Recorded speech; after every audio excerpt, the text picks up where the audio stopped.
Bonjour et bonsoir, ça dépend où vous êtes, vous trouvez le viseur, ça vous souhaite une agréable et excellente journée.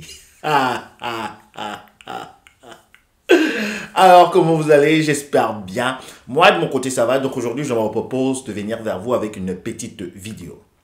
Si vous n'êtes pas encore abonné à la chaîne du Visarsa, alors ce serait temps de le faire. Et ne manquez pas d'appuyer sur la petite cloche pour recevoir les prochaines notifications. Et si une vidéo vous a été intéressante, instructive, vous avez pu profiter, alors ne manquez pas aussi de la partager. Aujourd'hui, on va parler de quoi? On va parler de la famille perverse narcissique et la mort programmée du bouc émissaire. Cet enfant qui va essuyer beaucoup de railleries de sa famille, cet enfant qui va être attaqué de tous les côtés par les frères et sœurs parce qu'il a grandi dans une famille dysfonctionnelle, une meurtrière où il ne trouve pas un cadre propice pour pouvoir se développer. L'enfant bouc émissaire est hypersensible. L'enfant bouc émissaire va souffrir de son hypersensibilité. Et on va voir dans cette vidéo qu'est-ce qui attend l'enfant bouc émissaire. Quelle sera sa fin? Est-ce qu'il va réussir à s'en sortir dans cette meurtrière où il est attaqué par ses frères et sœurs et rabattu également par le PN complice vers le PN dominant pour être bouffé, rongé et détruit à la fin? Les familles de pervers narcissiques, je vous dis, c'est l'enfer sur terre. Si vous êtes le bouc émissaire, vous avez été le bouc émissaire dans cette famille, alors là, vous savez ce que vous avez vécu, vous savez ce que vous avez enduré, vous savez maintenant, avec toutes les explications aussi qu'on peut trouver en ligne, et j'ai déjà aussi fait beaucoup de vidéos sur cela, alors vous savez quelle était votre place. Et aussi quel est le rôle qu'ont joué vos frères et sœurs pour vous manipuler, pour vous humilier et aussi pour vous tenir responsable de tout ce qui n'a pas marché dans la famille. C'est toujours à vous la faute. Vous vous retrouvez avec vos frères et sœurs, vous avez peut-être reçu des ordres de un de vos parents. Et si vous n'arrivez pas avec vos frères et sœurs à faire peut-être la commission à temps, disons peut-être, prenons un exemple banal, vous êtes allé acheter du pain. Et les frères et sœurs, peut-être vous étiez encore petits, hein, disons comme ça, parce que ça commence très tôt, hein. Et voilà, vous avez tellement joué, rigolé en route que quand vous arrivez devant la boulangerie, alors là, c'est déjà fermé. Ou bien il n'y a plus de pain. Alors, quand vous rentrez, vos frères et sœurs disent que c'est à cause de vous qu'on n'a pas pu acheter et avoir du pain. Alors, c'est comme ça que ça va continuer, même dans l'adolescence jusqu'à l'âge adulte. Et pire encore, pour les boucs émissaires qui n'arrivent pas à se positionner dans la famille. Alors là, pour eux, pour ces personnes, pour ces enfants boucs émissaires dans ces familles de meurtrières, leur condition est déplorable et n'est pas à envier. Parce que, comme vous le savez, les parents pervers narcissiques vont toujours prendre des comparaisons. Alors, toi, tu sais, Annie, comment tes frères et sœurs ont réussi leurs études. Regarde ce que toi tu es. Je ne pouvais jamais compter sur toi. Tu m'as déçu. Vraiment, c'est très triste de t'avoir comme enfant. Vous entendez les paroles que un parent envoie à ses enfants. Mais on appelle ça en allemand Killerphrase. Ça, c'est pour tuer l'enfant. Ça, c'est pour l'enlever tout sentiment d'appartenance. C'est pour dire à l'enfant que toi, tu n'es pas le ou la bienvenue dans cette famille. Et les parents pervers narcissiques vont souvent plus loin. Et qu'est-ce qu'ils disent? Ils disent, si je savais que c'est un enfant comme toi qui allait sortir de mon ventre, alors là, je pense que j'aurais même avorté. Parce que tu ne fous rien ici. Donc, nous voyons ici que si l'enfant bouc émissaire n'arrive pas peut-être aussi à réussir ses études, à avoir un bon métier, à avoir peut-être aussi une vie de famille, parce que c'est ce que les parents pervers narcissiques souhaitent. Je vais vous l'expliquer tout à l'heure. Et si cet enfant n'arrive pas à obtenir justement cette position dans la société, alors là, je vais vous dire, cet enfant va encore beaucoup souffrir. Parce que l'enfant hypersensible, l'enfant bouc émissaire, sait qu'il n'est pas le bienvenu dans cette famille. Et qu'est-ce que ça va provoquer? C'est pour cela maintenant qu'on va entrer dans la profondeur de ce petit partage. Le parent pervers narcissique avec son complice et les moutons noirs, les frères et sœurs, peut-être c'était votre cas, vos frères et sœurs, vont vous mettre une certaine pression afin que vous, d'abord, d'une première chose, que vous réussissez vos études. Pourquoi? Parce que les parents pervers narcissiques veulent aussi toujours garder cette image très belle, bien polie, magnifique à l'extérieur pour dire et se faire valoir justement que leurs enfants ont réussi dans la société. Alors le bouc émissaire ressent cette pression de ses parents et de toute sa fratrie. Et le bouc émissaire aussi va être appelé à se marier. Mais tout ceci est manipulé, tout ceci est organisé, orchestré par l'enfant roi et aussi le parent pervers narcissique dominant. Et qu'est-ce qui va se passer? Comme l'enfant bouc émissaire a tellement cette pression, et encore, je vais faire une petite parenthèse, si cet enfant bouc émissaire est peut-être le dernier à aller en mariage, à se marier, alors là, il a encore plus de pression. Il faut qu'il trouve quelqu'un à tout prix. Il faut qu'elle trouve quelqu'un à tout prix pour se marier et pour aussi faire plaisir aux parents pervers narcissiques. Donc, cela n'est pas vraiment un souhait profond de l'enfant d'entrer en relation, mais c'est par rapport au regard de la famille, c'est par rapport à la pression des frères et sœurs, c'est par rapport à sa position dernière qu'il occupe dans la famille, qu'il va se retrouver comme ça à entrer en relation, même avec quelqu'un ou quelqu'une qui ne le correspond pas. Et on va voir ici que les parents pervers narcissiques sont toujours ceux-là qui orchestrent tout cela et vont sacrifier à la fin leur enfant. C'est carrément un sacrifice. Alors on va donner l'enfant à un pervers narcissique, on va donner l'enfant à une perverse narcissique parce que on sait que l'enfant aura toujours besoin du soutien de la famille. Donc cet enfant qui entre dans une relation maritale, qui entre, on peut dire, dans le monde de l'indépendance, de la maturité, bien qu'il ne soit pas mature, parce qu'on va le lui montrer justement, va toujours rester comme ça, en train de vouloir demander des conseils à ses parents. Pourquoi? Parce que ses parents vont lui donner un cadeau empoisonné. L'homme ou la femme qu'on va donner justement ou qu'on va accepter, que la meudienne va accepter, est souvent un cadeau empoisonné.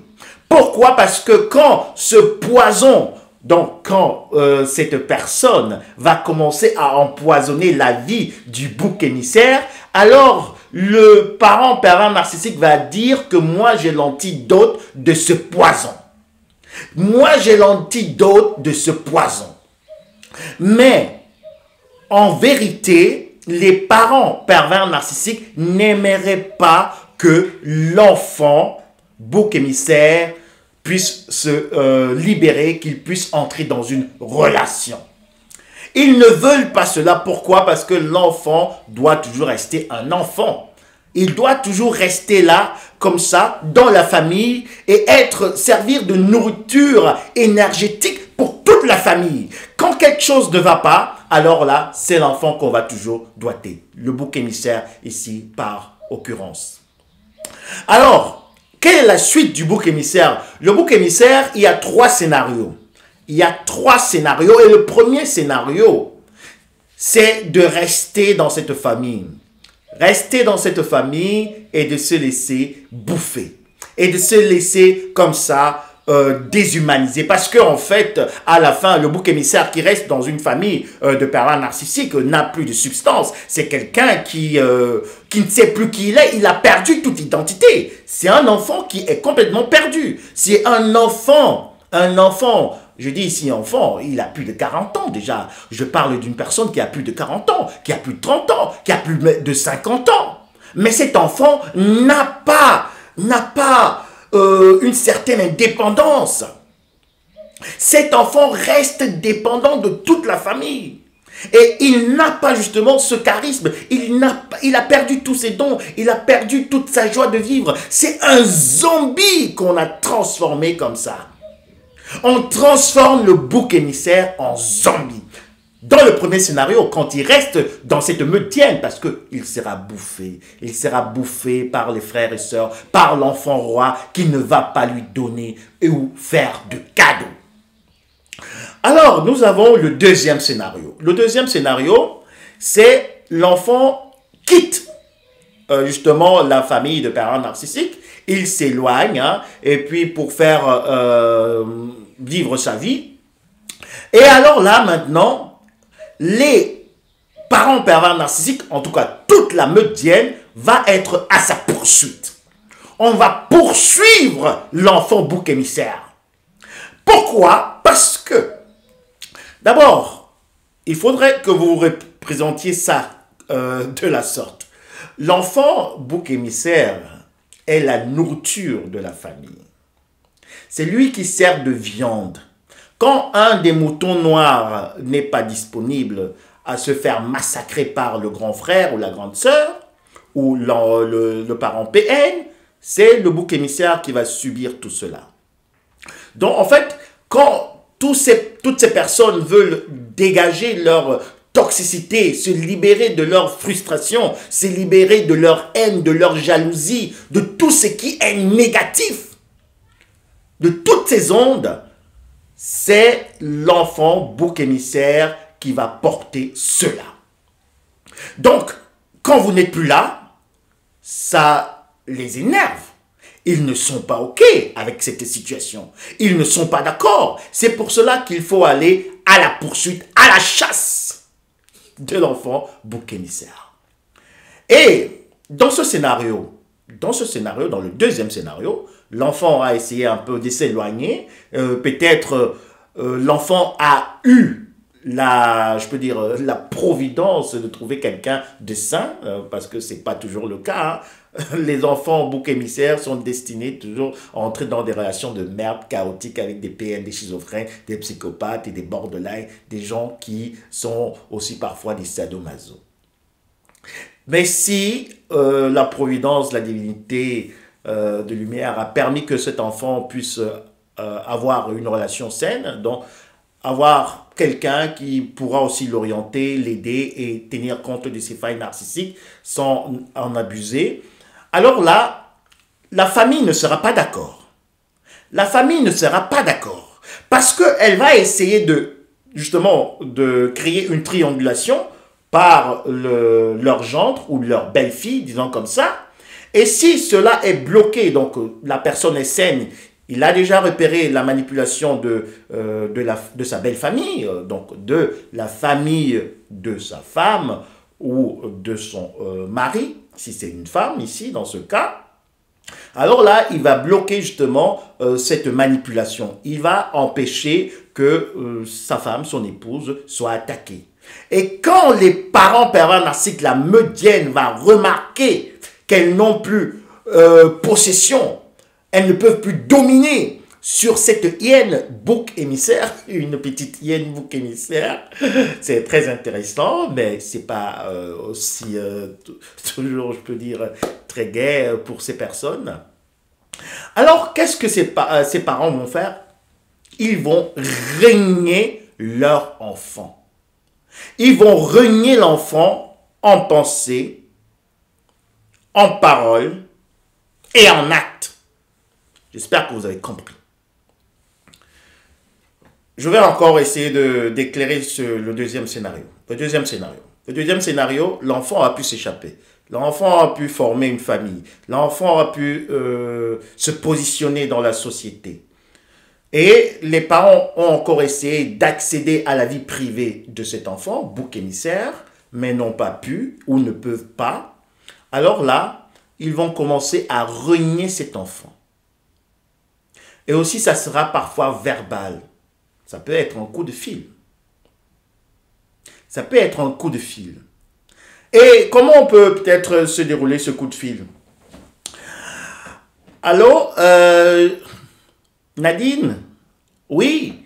Mais tu sais, tu as abandonné la famille. Tu sais vraiment, tu ne t'occupes pas de tes parents. Voilà, tu es parti. Alors là, tu n'es plus, tu peux nous oublier. Et c'est fini comme ça. On ne veut plus te voir. Et adieu. Pap! Téléphone raccroché. Donc, ça peut être un scénario comme ça. Donc, on passe déjà à l'acte et on passe d'abord l'acte verbal et après, finalement, les parents vont commencer aussi à couper et à rompre les ponts. Si un des moutons noirs qui remarque un peu ce qui se passe et aussi qui veut jouer la double manipulation, donc il veut faire un grand écart, il veut aussi quand même aller découvrir ce que ce bouc émissaire, cet enfant très spécial, en fait son frère hein, ou sa sœur, ce que cette personne a, alors là, il va le faire en cachette. Il va faire en cachette. Donc j'ai pris cet exemple avec Nadine tout à l'heure. Hein. Donc s'il y a une Nadine qui se reconnaît, alors... En tout cas, dans mon entourage, c'est pas à toi directement. Hein. Alors, reprenons. Si un enfant mouton noir va essayer d'aller trouver cet enfant bouc émissaire, alors là, il va le faire en cachette. Il va le faire en cachette parce que personne de la famille ne veut avoir des contacts. Et on a donné des instructions, on a donné des ordres, et tout le monde le sait, tous les moutons noirs le savent, que cette personne, cet enfant bouc émissaire a été banni. Donc, personne ne doit avoir contact avec lui ou avec elle. Donc, ils vont le faire parfois en cachette. Et malheur à eux si on les surprend. Malheur à eux parce que on va vraiment les remonter les bretelles. Alors, allons maintenant dans le troisième scénario. C'est le scénario le plus triste, le scénario le plus macabre. Et aussi, il faut le dire, ça c'est le scénario que les parents pervers narcissiques souhaitent.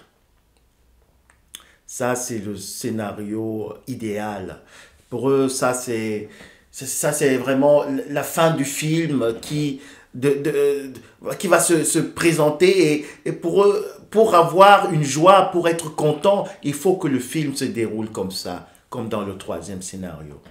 Et le troisième scénario, c'est d'abord que cet enfant reste seul à vie. À vie. Bon, à vie jusqu'à la mort. Vous avez bien compris. Que cet enfant reste seul à vie jusqu'à la mort. Que cet enfant soit exclu de toutes les réjouissances de la famille à vie jusqu'à la mort. Que cet enfant peut-être tombe malade, que cet enfant commence à souffrir jusqu'à la mort, que cet enfant entre dans la dépression, que cet enfant commence à s'effacer et que cet enfant ne puisse jamais avoir de paix, de joie de vivre.